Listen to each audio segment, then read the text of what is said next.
Hi, everyone. I'm Jackie Leventhal, and I'm the Chief Brand and Content Officer here at 6th and I. Whether you're here with us in person or watching virtually from home, on behalf of 6th and I and our partner, Politics and Prose, thank you for being with us tonight and for your support of a nonprofit and an independent bookstore. For anyone who's here for the first time, 6th and I is a center for arts, entertainment, ideas, and Jewish life, and by attending our programs, you help fuel our mission to inspire more meaningful and fulfilling lives, and we thank you for that. It's a pleasure to welcome the award-winning author, Erik Larson, back to 6th and I. Some of you may have been here 4 years ago when he spoke about the Splendid and the Vile. By show of hands, is anyone here? All right, some of you, welcome back. Tonight he's returning for the paperback release of his #1 New York Times bestseller, The Demon of Unrest. The book brings to life the pivotal 5 months between the election of Abraham Lincoln and the start of the Civil War. Drawing on primary sources, Erik offers a vivid account of the period marked by tragic errors and miscommunications, inflamed egos, and betrayals, forces that led America to the brink and killed 750,000 people. Erik's previous bestsellers include Dead Wake, In the Garden of Beasts, Thunderstruck, The Devil in the White City, and Isaac's Storm. With his gift for making history magnetic to readers, they have collectively sold more than 12 million copies. We have autographed copies of several of these titles for sale tonight, so it's a good opportunity to add to the Erik Larson section of your bookshelf. Moderating tonight's conversation is Clint Smith, someone we love having on our stage. Clint is a staff writer at The Atlantic and the author of How the Word is Passed, a reckoning with the history of slavery across America. It was a #1 New York Times bestseller, winner of the National Book Critics Circle Award for Nonfiction, and one of the New York Times 10 Best Books of 2021. It was adapted into an edition for young readers, and we have autographed copies of that tonight, as well as Clint's best-selling poetry collection, Above Ground. Thank you again to everyone here and at home for joining us. Please help me give a warm welcome to Erik Larson and Clint Smith.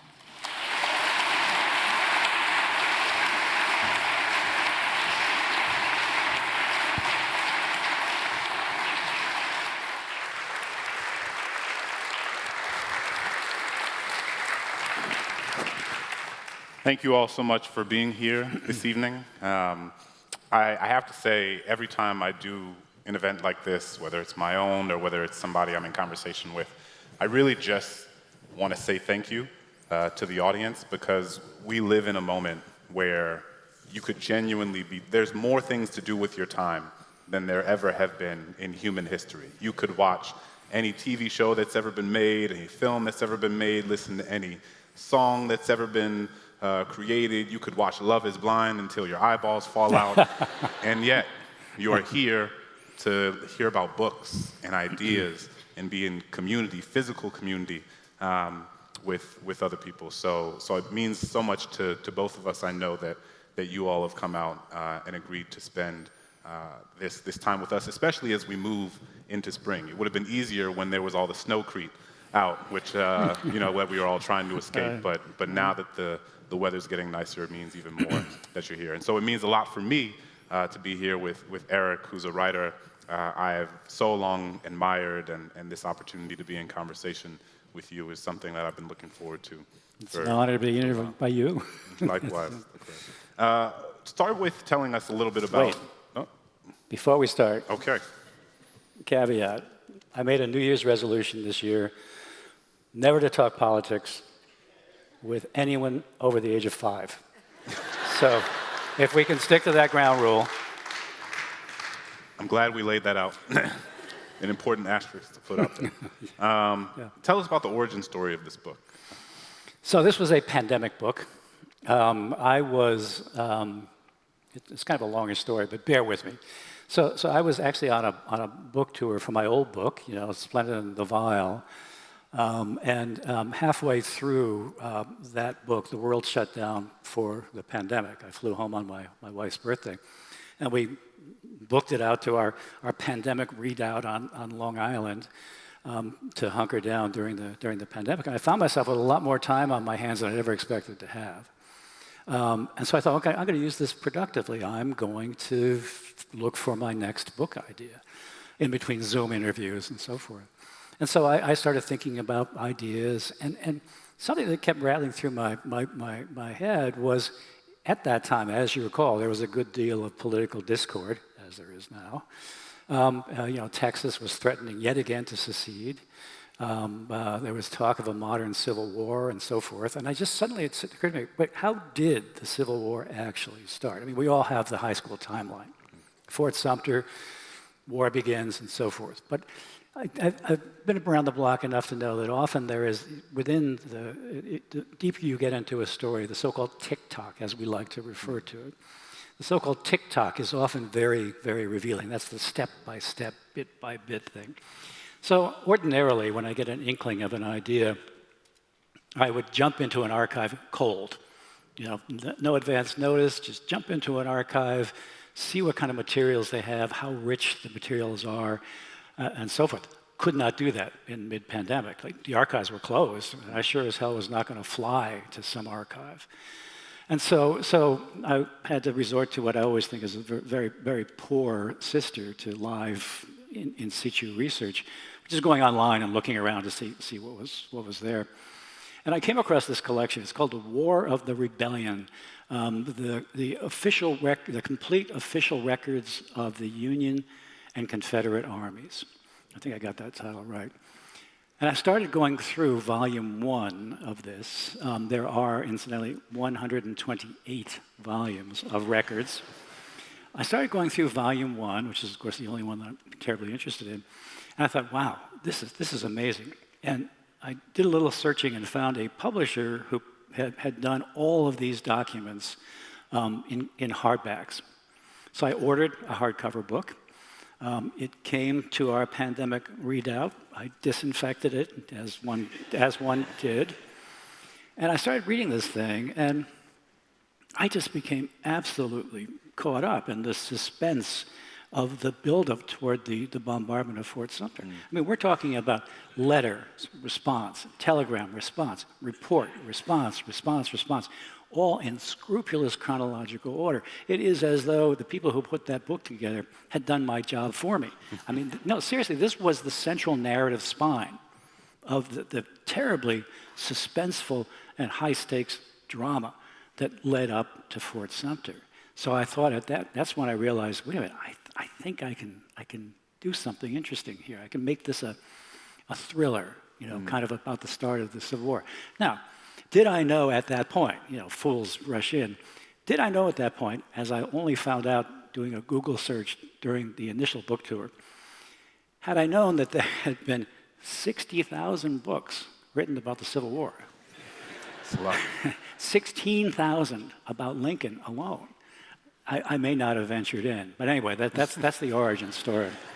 Now, I will also say, though, anybody who wants to Google this, you'll see that for years, in book talks and so forth, I said that I will never, ever do a book about the Civil War. And as my late mother always said, yeah, never say never. But suddenly here I am. Here we are. And, it's one of the things that I most appreciate about your work is the level of detail, the sort of granular, microscopic analysis of a moment that I think many other historians, many other writers would simply pass over. It would be mentioned in a sentence, a half a sentence, a clause. But there were so many moments, and there's so many moments in your writing in this book, but across all of your books, where you take something that could be largely inconsequential, or perceived as inconsequential by the reader, and you stretch it out for pages and pages and pages. One of the things I'm thinking about right now is you had a section where you were talking about the edits that Seward was giving Lincoln on his speech, and I believe this was the inaugural speech. And I'm a writer, but I hate revisions, and I hope my editor's not listening.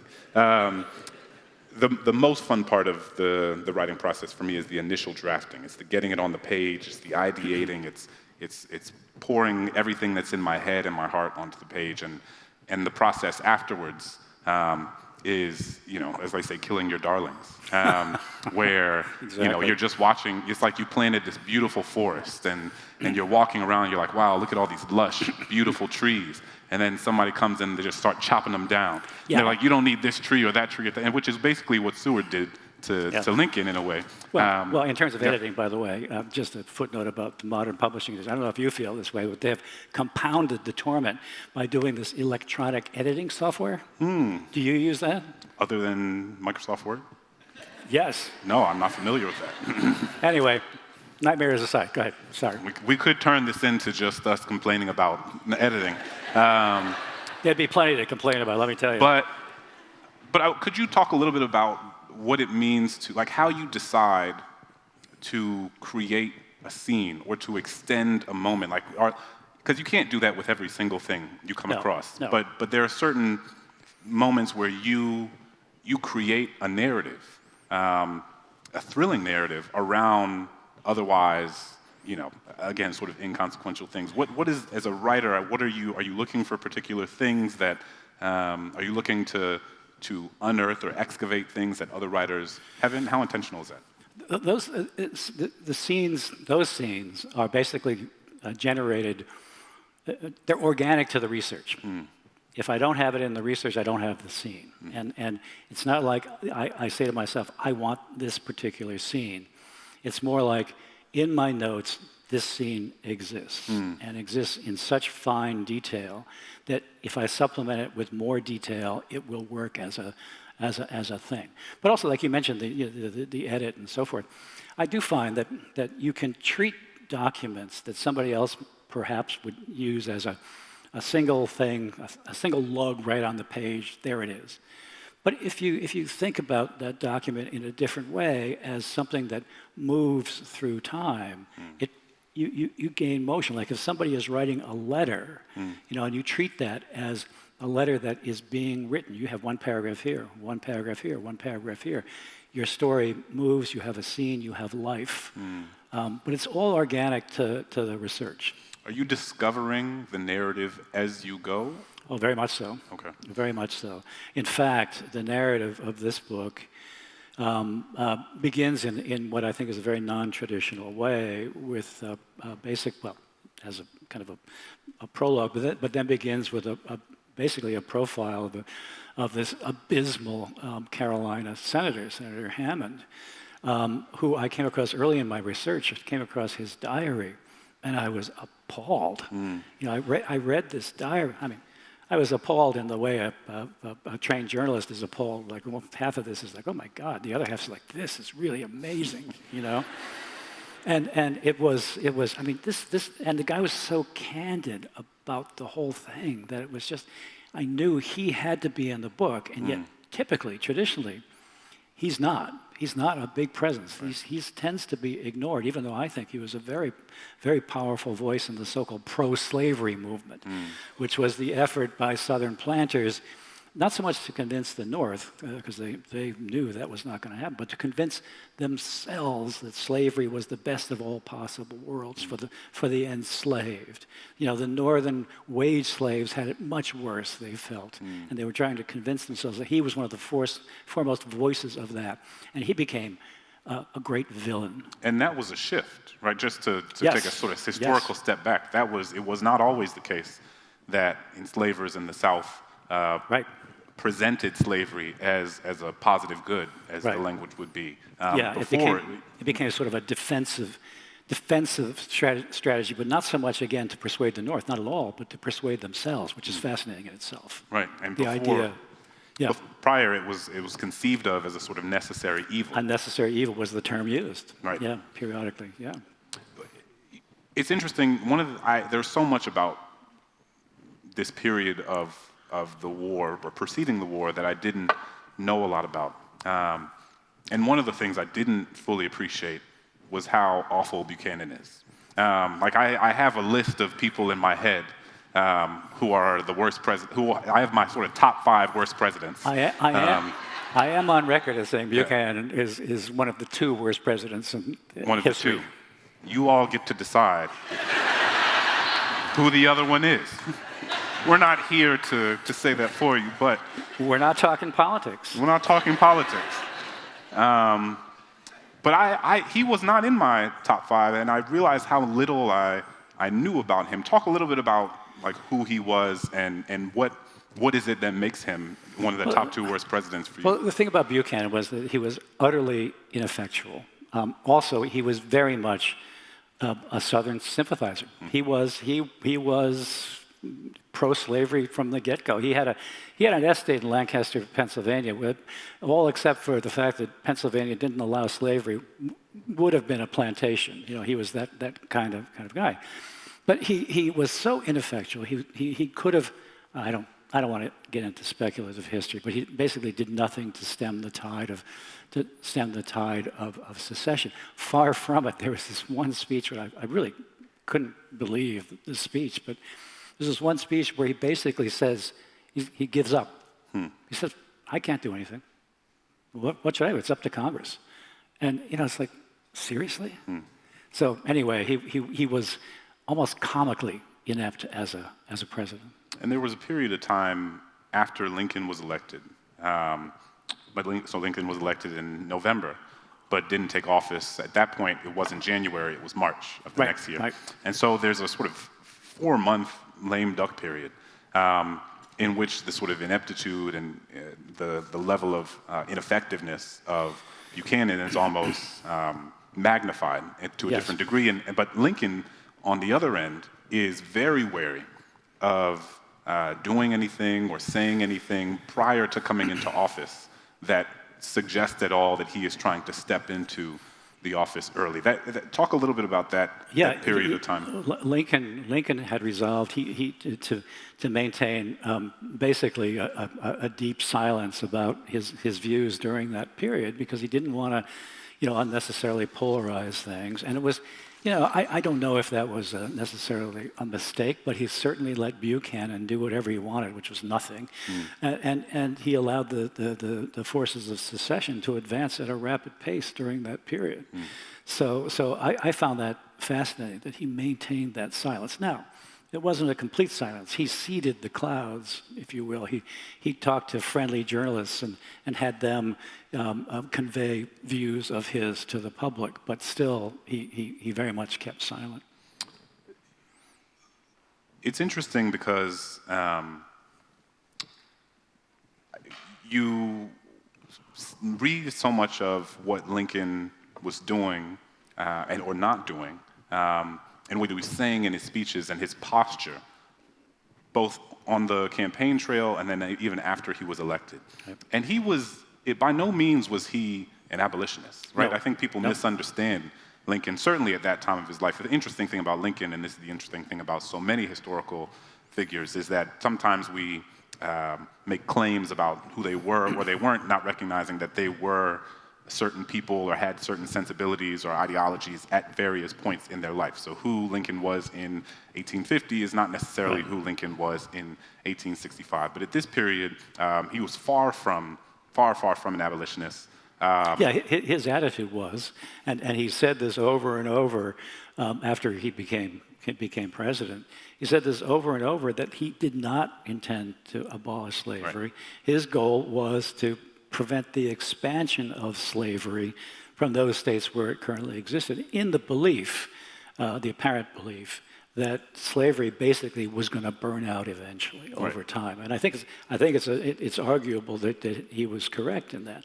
But the Southern planter community, who had the political power, the Hammonds and so forth, did not believe that. They were absolutely convinced that what he wanted to do was abolish slavery. The thing that I found so striking, and maybe to you this is like elementary, but to me, the thing that I found so striking was how integral to Southern culture slavery was. And that only came home to me in a very profound way when I went to Charleston, into the historical records of the Bank of Charleston, and came across mortgages that were secured by slaves. Slaves were capital. And the threat that they believed Lincoln posed by abolishing slavery was existential. So The 4 million enslaved black people in 1860 were worth more than every bank, factory, and railroad combined. They were worth more than all the manufacturing in the country combined. And it's interesting, you know, they were capital, and Lincoln did maintain this belief that if he could prevent slavery from expanding, that it would die out. As far as I know, he didn't necessarily say that. He would say that in private. He didn't necessarily say that out loud. What he did say out loud was that we won't do anything, we won't touch slavery where it already exists. He even supported the Fugitive Slave Act, which allowed planters from the South to recapture their fugitive slaves who escaped up north. And so, again, far, far from somebody who was publicly posturing and discussing the idea that all slaves should be free. And so given that... Clint, how would you evaluate Lincoln's understanding of slavery? Well, my TED Talk begins like this.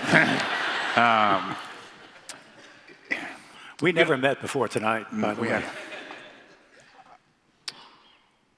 You know, it's interesting because the question I was going to ask you was, do you think that there is anything Lincoln could have said that would have prevented the South from seceding? Was there anything that he could have said at all that would have made it so that he was not perceived as the Antichrist, that he was not perceived as, regardless of the language he used, this sort of ideological abolitionist force? In terms of my answer would have been no. Your answer would be no. I don't think so. I mean, he couldn't have been more clear about his intentions, and the Southern planter community didn't believe him and was convinced that he was an abolitionist at heart. So I don't think there's anything he could have said. My sense is that Lincoln, as I kind of alluded to before, that Lincoln evolved a lot over the course of time. And there's always there's the difficult thing of trying to dissect to what extent someone is articulating something in public as a matter of its political expedience, and to what extent that is reflective of their beliefs. So you have the Senate race against Stephen Douglas in Illinois before they would eventually face off again for the presidency. And in the famous Lincoln-Douglas debates, Lincoln says some pretty terrible things about black people, right? He suggests that that he would never want black people to vote, that he, while he doesn't support the expansion of slavery, that doesn't mean that he believes that black people should have equal rights, that he wouldn't want his, to live next to a black person, want his daughters to marry a black person, wouldn't want, And so for me, I remember first encountering that, and it was a really helpful moment where I was able to disentangle the idea that there were many people who wanted slavery to end, who also did not believe that black people were equal. And so if we're taking Lincoln at face value in that moment, then we accept that he is someone who maybe didn't believe that slavery was all right, but also is not someone who was supportive of black rights, and those two things are important to disentangle. Historians kind of go back and forth around whether or not Lincoln was saying that because he wanted to win in Illinois, which was a state that had a lot of folks who supported slavery and a lot of folks who didn't. Stephen Douglas was running on the sort of Kansas-Nebraska Act campaign. He was suggesting that people in various states, popular sovereignty, that they should be able to vote and decide whether they're going to be free or not. And then over time, I think what happens is Lincoln watches black soldiers. He's in conversation with people like Frederick Douglass. He's in conversation. He has Edwin Stanton, who is an abolitionist, who believes that black people should be free, in his cabinet. And he's watching black people, and black soldiers in particular, sacrifice themselves for the Union. And I think over time, his sensibilities around the idea of black rights evolves and shifts, and he's ultimately assassinated, and so we never get to see the full trajectory of that or that sort of evolution. But I think that the thing that I admire about Lincoln is that he is someone who had the capacity to change his mind. Yes, very much so. He had a real, I think, deep sense of justice. Right. He had, when I went into this book, I knew that there had to be certain characters in it who were, just by definition, had to be there, Lincoln, Seward, and so forth. But I went in reluctantly because there was so much hagiography about Lincoln, just how great he is and all this. And I didn't want to just automatically buy into that. So I approached Lincoln with a sort of show me attitude, the arrogance of someone who knows nothing, I just went in there and said, show me, tell me why I should honor you in the way so many writers do. And he did. I mean, his sense of justice, his sense of integrity, his warmth, and his sense of humor, which is clunky, but by today's standards, but was kind of marvelously clunky in its day. And so he won me over. I mean, I really kind of fell in love with Lincoln. Who were some other characters that you maybe weren't aware of or didn't know much about who became really central parts of the story? Yeah, well, Senator Hammond for one. Another Ruffin, who was the villain in one of the two villains in this book, who was just this hate-filled guy who just was pro-secession, and he wrote an extensive diary also, very candid, very straightforward, and he was awful also. But if you read this book, you got to read it to the last page. Also, I think my favorite character, though, was Mary Chestnut. Mary Chestnut is the preeminent female diarist of the Civil War era. And what I really liked about her was that she had such a contemporary voice in her writing, in her diary. Like she would refer to a fellow social, lofty socialite in Charleston society as this miscreant. And if somebody calls somebody a miscreant, they're in my book. And that quote's going to be in there. But the thing about, and this kind of cuts back to what you were saying before about things being drawn through the narrative. Typically, Mary Chestnut is brought into Civil War works as a sort of a talking head. Her diary is quoted, her comments are quoted to buttress something else that's going on. And I decided, well, wait a minute, I really like this person as an intellectual presence in that era. I want her to be a character who will step forward and become a character who marches through the book. And so that's what she became. And there are elements of her diary probably have no business being in a book about the Civil War, like the picnic she goes on with, the two or three of her socialite friends to a graveyard, which is what people did back in the 19th century. It was a common thing. So they go to this graveyard, and the thing that stood out about this graveyard was that one of the women's husbands was buried there in an above-ground tomb with a window. That's going to be in my book. But I loved Mary Chestnut. I thought she was an amazing character. It's so interesting, you're talking about Mary Chestnut and then also talking about the sort of myriad documents you found that provided the sort of intellectual and historical spine for the book. As someone who's so deep in the archive, do you ever think about what the archive will look like in the future? Like, what does it mean? Are we going to be analyzing people's tweets to one another? Are we going to be, is it just going to be truth social posts that people are excavating from down in the Library of Congress? Boy, I don't know. What I do know is the National Archives has been archiving vast troves of tweets. And what I will say also is that, history is going to be different, but it's going to be done. And I will say that one of the things that I always look for with the books that I do, I like things that provide a sense of immediacy. That's why telegraphy, the telegram, was God's gift to me as a writer of past narratives, because of the instantaneousness. But writing the books that I write, writing about the sinking of the Lusitania, if I had a single iPhone video, gold, But one thing I do get a little bit concerned about. First footnote. So did any of you see that I'm talking about AI now. Did anybody see that YouTube series of videos of babies doing stand-up comedy? Anybody see that? They're in their onesies, they're doing comedy, complete with profanity. It is so jarring, it is so hysterical, and so troubling. Because after watching it, I thought to myself, oh my God, one day we're going to be writing comedy for fake babies, you know? But AI, yeah, I could tell, you know, some chat box, whatever, and say, write me a narrative in the manner of Clint Smith, you know, and walk away, have a martini, and maybe in 48 hours have something that evoked what you did.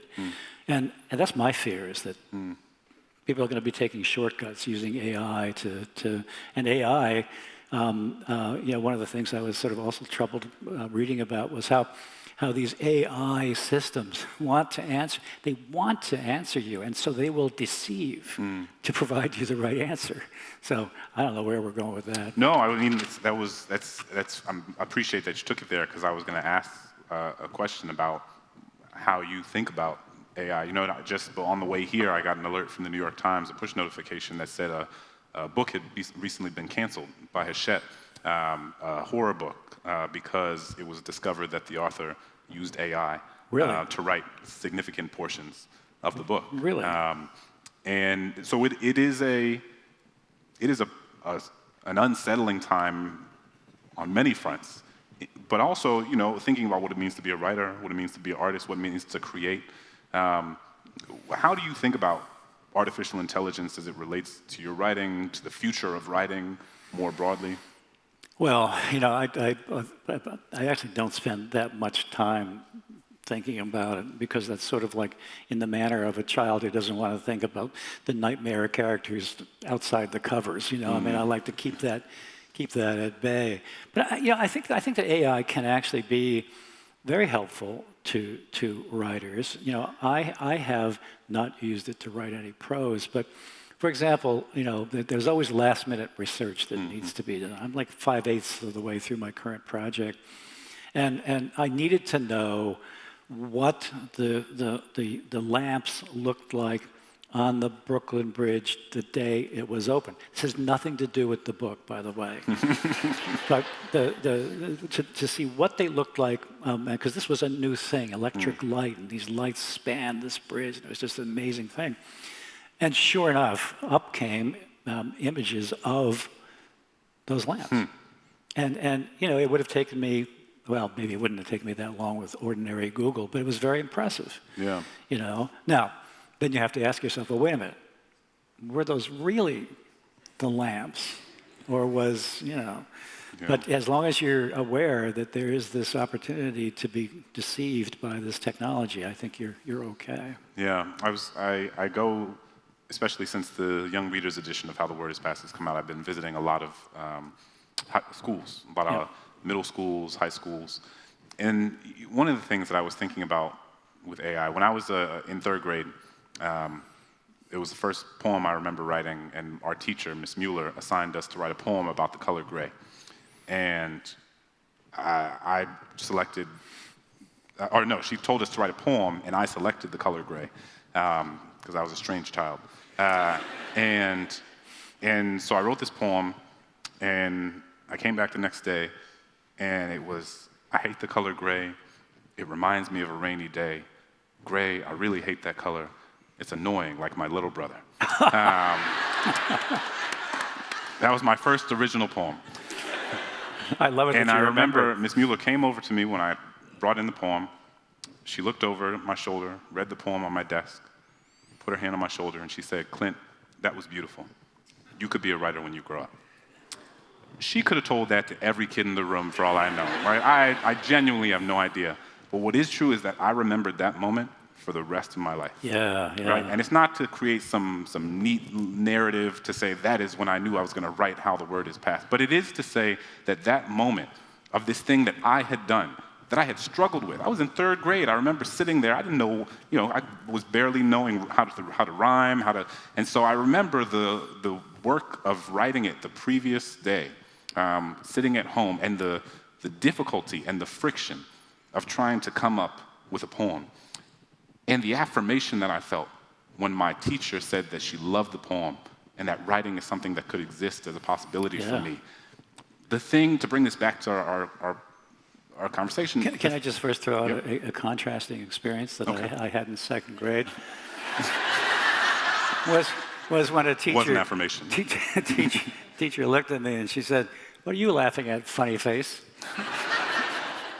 That stuck with me a long And time, that stayed too. with you for. So the lesson here is that children will remember, whether it's that's a beautiful poem or you have a funny face. You decide how you want to be remembered by our children. But I say it because if I had used AI to write that poem, there's no way that it would have. I mean, I probably would have felt guilty. Maybe I would have felt guilty. I certainly would not have felt affirmed because I would have known that I didn't actually write it. And so one of my fears, among many, around AI, especially for young people and students, is the desire to reduce the friction that is necessary in order to actually excavate what is inside of us, right? That you ask a child to write a poem and they go home and they ask Gemini or they ask ChatGPT and they ask Claude to do it because it'll be faster. And Right, because writing is hard. Writing is hard. Writing is hard work, and if there's it's almost like writers who succumb to alcohol. You know, it just softens that whatever. Meanwhile, it screws up your writing. But yeah, exactly that. Yeah, and so I think there's a lot of concerns about what it means for writing in AI, but among them, and I have a 8-year-old and a 7-year-old, and so I'm thinking about this a lot and what their education means in the era of AI and how we should be teaching them and should we be completely keeping them away from it or having them use it but responsibly. And but I do think a lot of what these LLMs are doing is reducing friction, sometimes admittedly in ways that are helpful, but also in ways that allow us, I think, to skip part of the actual experience of what it means to be human. Yeah. And I think something real is lost in skipping over that. Absolutely. You know, one other footnote about AI. About a couple of weeks ago, just for kicks, I'm looking for my next idea as I approach the end of my current book. And I have an idea journal with a floating list of things. Something rises to the top, something gets cut. It just follows me through the weeks and months. And so I asked an AI entity, I said, "What is Erik Larson going to write next?" And it guessed one of them. Huh. I won't tell you what that is, but it got one of them. Well, since I'll tell you later. You're tantalizing us with what is the project that you're working on right now that's coming next? I never talk about works in progress.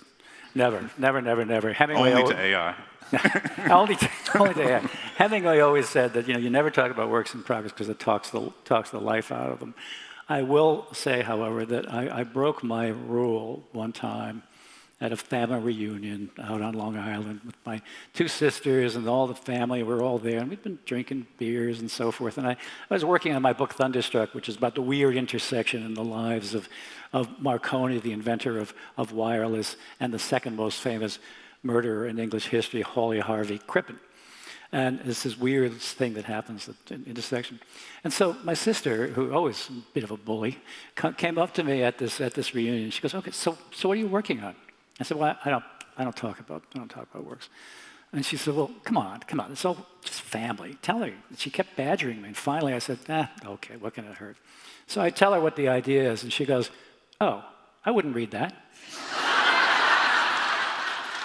Word for word. It's like this that went through my mind for the next 3 or 4 years. It's like this 22 caliber bullet from The Sopranos. Just so. I feel like we're here learning about all your traumas. It's the I grade haven't funny begun. face. We haven't begun. How do you, when you're sitting down to write, I'll share mine. I write, and I kind of alluded to this, I write very long. And so in my work, I have a book about World War II that's coming out next year. And so it takes a similar conceit to How the Word is Passed, which examines how slavery shapes, or how slavery is remembered here in the U.S. in different institutions. And so I take that same approach to World War II memory. And so I go to Japan, I go to Korea, I go to internment camps in California, the Navajo Reservation in New Mexico, Berlin, Normandy, travel all around the world to get a sense of how these different places tell the story of the war.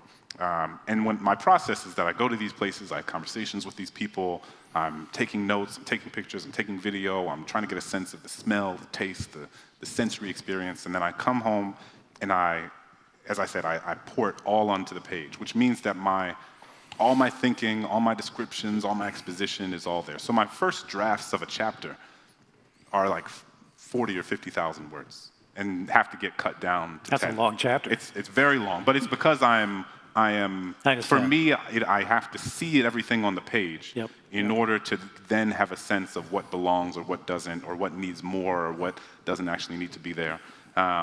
For you, are you the sort of writer that kind of edits as you go? Do you pour it out all onto the page and then revise thoroughly? Like what is your process? Yeah, I don't edit as I go. That is to say, I don't reread what I've written and tinker and so forth. But I write a fairly clean, rough draft, or what Annie Lamott would call a shitty initial draft. But it's relatively clean. But like you, I am only comfortable if I have far more on the page than I'm going to need. My current draft for this book, which my goal is to basically have, I want to pare this thing down to 250 pages, but I have 180,000 words. It's a lot more than 250 pages. 180,000 words is what, probably 400, 450? More than that. More than that? Yeah. So anyway, I have a long cutting session ahead. But this is, and I feel that you feel the same way. I can't be comfortable unless I have so much more than I actually need, because then as you pare it down only the best stuff. Only the best stuff. And that's my goal. What is it that you've written novels? 3 unpublished novels and 1 published novella as an audio original, Ghost Story. Okay. Go. Is that on? Where is that available? It's available as an audio-only thing from Penguin Random House. It's called No One Goes Alone. You'll love it. I had so much fun making shit up. I mean, it's just. Well, it's what is. There's a lot of historical fiction. Right. Around this World War II, Civil War. And I cannot read historical fiction. You cannot read historical fiction? Cannot read historical fiction. Okay. Say more about that. That's what I mean. You don't enjoy it, or? I don't enjoy it, okay. Because I'm constantly challenged by the dialogue. That doesn't really sound like somebody, who was alive then, and that's a challenge that people who write historical fiction really have to face. Yeah. Is somebody there's something that in writing education that's referred to as, I'm sure you're familiar with this, is the fallacy of imitative form. If you write something and you try to write it in the manner of the voice of that era, it's just a fool's errand because you can't, because you didn't know what it was like, and it's going to sound stupid if you do. And historical fiction just gives me endless problems. So my MO during the day is nonfiction time, and I read nonfiction of all kinds, mostly research for my current project, which means going through a lot of really awful nonfiction, but you never know where that little thing's going to be. Then at 5 o'clock, I hit this little shop bell on my desk, a little bing, turn on Spotify, French Cafe, and my wife pours herself a glass of wine, I make a martini, and that's it. There you go. I say that's a nice routine. We should have served martinis as part of the, we could have doubled this thing. It's interesting, though. I mean, I think historical fiction is a genre that it's a very wide genre. And what I was asking was, I wonder what your writing famously reads like a novel. I mean, that is right. What draws so many of us to your work, is that you read it and you pick it up. And I constantly had these moments where I was like, wait, like this is real, you know, and it takes, you're a master of your craft because you are able to ensure that everything is, you know, like somebody maybe did or can fact check this and everything is correct, but also it reads in a way that is a thriller. Was there ever temptation to take all of these copious notes that you've gotten and to say, oh, well, I kind of wish Lincoln had said this, or what if Seward had done that, or what if, what if we didn't send, you know? That is one of the things that I just can't stand when there's like an author's note in some work of so-called narrative nonfiction where the writer says, you know, and I've seen this in a number of books, and I hope readers will forgive me for taking liberties in trying to imagine the conversations between so-and-so and so-and-so. And that to me, then suddenly you have crossed the line into the world of fiction.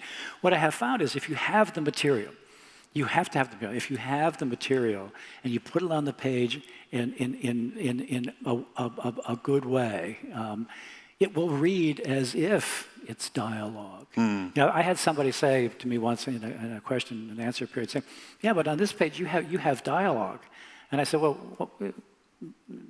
tell me what page that is." I look at the page. That's not. Look at the footnotes. Look at this. It's from a letter. You know, it's from this. It's from this. So if you have the material, however, if I may digress, if like I say, you have to have the material because you cannot make it up. But I was accused of that once on national television by my middle daughter Lauren. When she was 9 years old, I had taken her down to the big Texas book fair. I like to take my daughters on book things. They'll never forgive me for taking my eldest daughter, who is out there in the audience, to Italy to do research for my Marconi book. But I took Lauren down to Texas, to the big Texas book fair, which was an amazing event. She read Isaac Storm, my book about the hurricane that destroyed Galveston. She read it on the plane. She pronounced it good, but boring in places. So we go down to Austin, Texas. The State House is packed with people, packed with Texans who love their history. You know, it's just amazing. But they had saved a seat for Lauren over there. I said, "Lauren, go sit down. Don't do anything. When this is over, we'll go back to the hotel, swim in the pool. It's going to be great." So question and answer period comes. Like I said, Texans love their history. They're throwing out all these questions. I can barely understand the questions. They're talking about Earl, and somebody finally said, "They mean oil. And then I see this little hand go up, and I'm inclined to ignore that hand. The C-SPAN cameraman turns his camera. The guy with the fuzzy guinea pig mic comes, holds it over her head, and I'm like, "Yes, Lauren." And she stands, and in the sweetest way, she says, "Dad, how much of this did you make up?" and I said, and you can look for this on Google. And I said, "How are you getting back to Seattle? I'm just curious." Now, I'm a big believer, by the way, in synchronicity. So here's the weird thing: that kid now lives in Austin, Texas, works for Texas Monthly. So it shows that I did the right thing, leaving her there. There you go.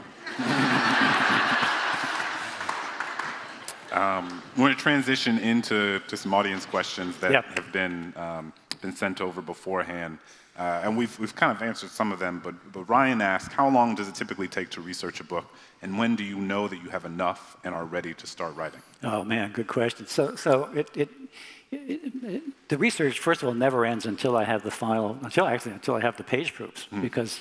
You know, for one thing, now in this modern age of gotcha, now I employ a fact checker at the end of the process. A really wonderful woman, expensive, but worth it. So what was your question? How long does it usually take to research a book? My point there was that the research continues throughout. Right. So the critical mass of the research is in the first 2 years, and then. It comes to the point where, as my dear wife, who never hesitates to remind me that she is the one who bore our 3 daughters, she says, you know, you always come to a point where you realize this baby has to come out. And that's how it is. You have all this, you probably feel the same way. You have all this research, and suddenly one morning you realize, you know, I can write that passage. I can do that. And that's when I go into page-a-day mode, where I write a page a day. I always stop in the middle of a sentence or a paragraph. That's sort of my secret weapon, because then you know the next day you're going to be productive. Not only that, overnight, your brain will be processing that unfinished sentence or paragraph. So when you wake up in the morning, you not only finish that paragraph or that sentence, you know where you're going for the next page and so forth. It's a great way to avoid writer's block. But that continues, the research continues in the afternoon, and eventually the page a day becomes 2 pages a day, 5 pages a day, 10 pages a day, but the research always continues. So it's a hard question to answer. But the critical mass comes in the first 2 years. How do you know you're done? You know, half of it is you're just so damn bored. You got to get this thing done. Bob is wondering, what are the authors or works of historical nonfiction do you most enjoy as a reader?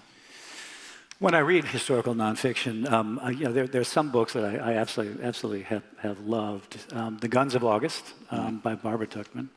The Johnstown Flood by David McCulloch was very important to me because I loved the way he did that book. I'd never read a work of history as suspenseful, as rich, and nuanced as that was.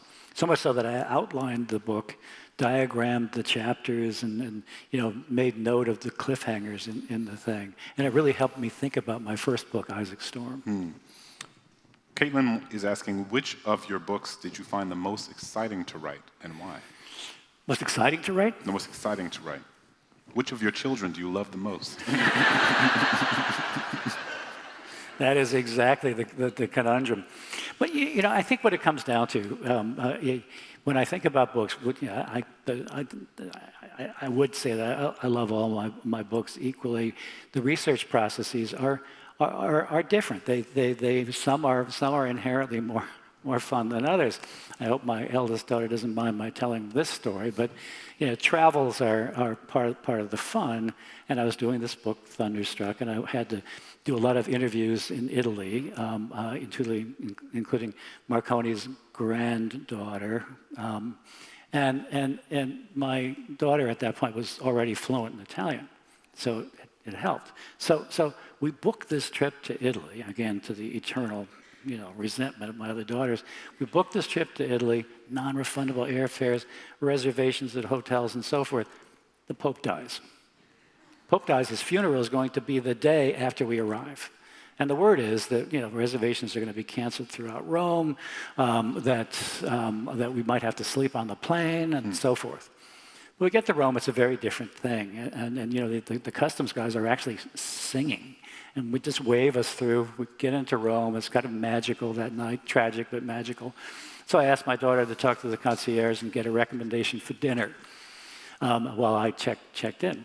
So she gets this recommendation, Da Sabatino, in the old section of Rome. We go there. It's a lovely night, so we eat outside. It's just us and 4 priests who are drinking comped whiskey in the corner. And we finished dinner, and I think the waiter was pretty entranced with my daughter's Italian, and he says to us, you might want to stick around for dessert. And this is a point when that my kids were totally into that show Alias. I promise you I'm leading up to something here. My kids were all into that show Alias. So here we are in this restaurant with okay, we'll order dessert. 5 minutes later, this caravan of Italian police cars, these low-slung gray Alfa Romeo police cars, come screaming into the piazza with these young, hot Italian cops in tight, shark-skin suits, guns drawn, pointing up at the rooftops, doors open and all this stuff. Nobody does this stuff better than the Italians. This caravan comes roaring into the piazza. In the middle of this caravan is a large, black Chevy Suburban. Now, you have to ask yourself, how did that get into the old section of Rome to begin with? The door opens and a shockwave of charisma blows through the piazza. And who steps out of that car but William Jefferson Clinton? He comes up the center aisle of this restaurant. And, who's he looking at? Me? No. Comes up to my... comes up adjacent to my daughter, looks down and says, well, hi. the Secret Service guys are covering their guns because they know I'm going to kill them. You know. Anyway, I'm sorry about the digression.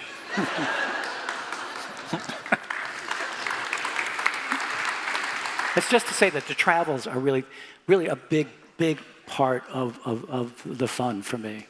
There's a lot to unpack from that story. but we've already done a lot of therapy up here, and so we'll keep it going.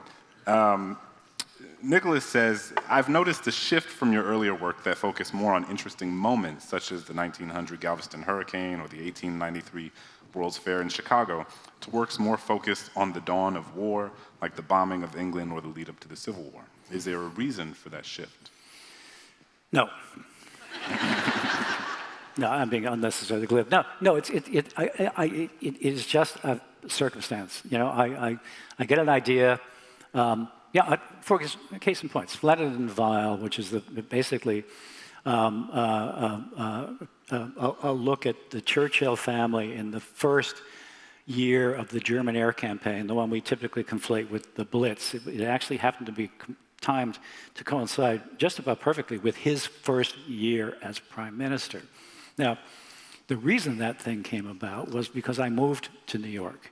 After the kids flew the coop, we moved to Manhattan. And as soon as I moved to Manhattan, I had this visceral sense of 9/11 that I had never had when we lived in Seattle, even though, of course, we'd watched this whole thing unfold in real time. And suddenly it occurred to me, wait a minute, here's this one event, and how wrenching that was. And what I knew about the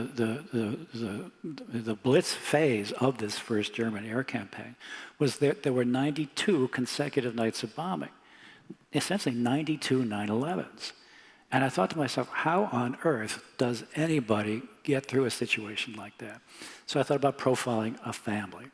Couldn't find a family. Then I thought, wait a minute, what about the quintessential family? Churchill, his family, his close advisors who were like family, his daughter Mary. And that's how that book came about. It had nothing to do with, wanting to position something at the start of a war. It was that story about a family, the family, and the start of that situation. This is a sort of amalgam of a few questions. We are in a social and political moment. What'd you say? We are, I'm over 5, so we're in a social and political moment where much of the history that you write about in this book, and much of the history that I write about and how the word is passed, much of the history that is documented in the National Museum of African American History and Culture, is being challenged, is being antagonized, is being represented as unpatriotic, is being represented as something that we spend too much time talking about, or that's something that we should focus less on. What do you make of the current climate of that has a very different posture around how we define patriotism, how we should talk about American history, what we should include and not include, and how do you think about that? Yeah, I mean, it is deeply troubling, especially when people take the cowardly path and don't stand up. I mean, like those cowardly law firms. Jesus Christ, what was going on there? And I just have to marvel at how willing we as a culture are to accept the intolerable. I mean, these abductions of immigrants by men in masks in unmarked cars without warrants, barely trained in the use of handguns. How are we tolerating this? How is this happening? So I'm incredulous. I wake up every morning just thinking to myself, God, what's going on? Yeah. One more trauma. Say what? One more trauma. It's always fascinating to me because, to me it just seems so clear. America is a place that has provided unparalleled, unimaginable opportunities for millions of people across this country in ways that their ancestors could have never imagined. And it's also done so at the direct expense of millions and millions of other people who have been intergenerationally subjugated and oppressed. And you have to talk about both of them. Right? America's done a lot of good, and America's done a lot of harm. And the way that I talk about it with the students that I spend time with on the book tour for How the Word is Passed is that, I am someone who's done things in my life that I am proud of, and I'm someone who's done things in my life that I'm not so proud of. I made mistakes because I'm human. And what I try to do for myself and what I try to teach my kids and the way I try to be in community with loved ones and friends is not that you run away from your mistakes or you pretend as if you didn't make any mistakes. You acknowledge them and you try to learn from them to try to become a better version of yourself in the future. And so if that's the standard I hold myself to, and that's the standard I hold my children to, why would that not be the standard that I hold this country to? Right. And the idea that we would, the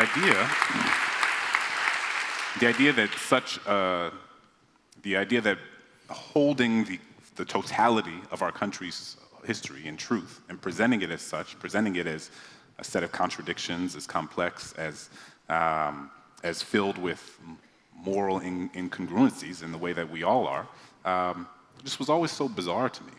Well, in the writing of history, I mean, you mentioned words and so forth, the nuance, the true nature of history and characters is what appeals to me most. And because I write historical nonfiction, narrative nonfiction, things that I could not write in novels. I can write in my books, and people will read them and realize, wow, did that actually happen? Incredible. But the thing that I find so more to the point that I find so remarkable about this era that we're in now is, case in point, the effort to erase slavery from our history, which is, make no mistake, this is what's happening, and that's abhorrent. Did you always know that the book was going to be about the period leading up to Fort Sumter specifically, or did you have a general sense that you were doing something about the Civil War and then kind of honed in on Sumter? No, from the beginning, it was the story of the run up to Fort Sumter. It was the suspense that drew me in, the tick-tock day to day, and you mentioned which characters did I find the most interesting and discovered. Robert Anderson, the major who was in charge of Fort Sumter, I had known nothing really about him until I got into this book, and what an interesting character. A former slaveholder, he was really not that he was absolutely loyal to the U.S. Army, not so much to the idea of the United States, but to the U.S. Army. And here's this guy who occupies this fortress in the middle of this bay with only 70 men. And as the entire force of the not yet Confederate, but they were of the Southern military forces, were erecting artillery batteries aimed at destroying this man and his group of soldiers. It was just, to me, incredible that one man would confront that situation, and at the same time, he and his exchange with the leader of the Southern forces, General Beauregard, so gentlemanly, so courteous the whole time, and I hope that we shall see each other in better times. It reminds me of the classic joke about the twins who aren't born for another year because it's after you, after you, after you. So that character and some of the men who worked for him, to me, it was a revelation. Yeah. It was really fun. Last question. Yep. Do you think you'll retire, or will we just keep pumping books out until it's a wrap?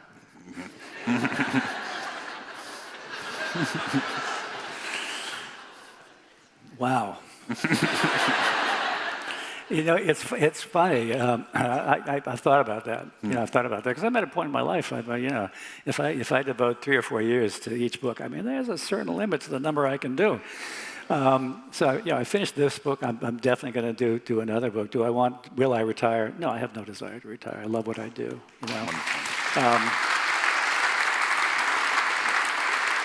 I have thought though that at some point I'm going to give it up and paint. Are you a painter? I love to paint. I love to paint. Watercolors in New York, oil paint in Southampton. You got to start an Erik Larson painting Instagram so that we can follow along. Yeah, then I'd have to do Instagram. So, Everybody, please give a round of applause for Erik Larson. that's a Clint. Thanks, man.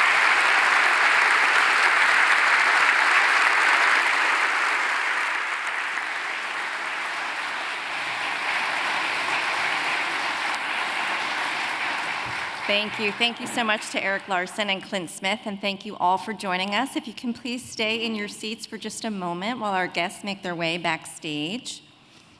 And then you will be able to exit through the main lobby and both corner lobbies, and we have autographed books for sale in the main lobby. And restrooms are downstairs, but please just come back up to this level to exit.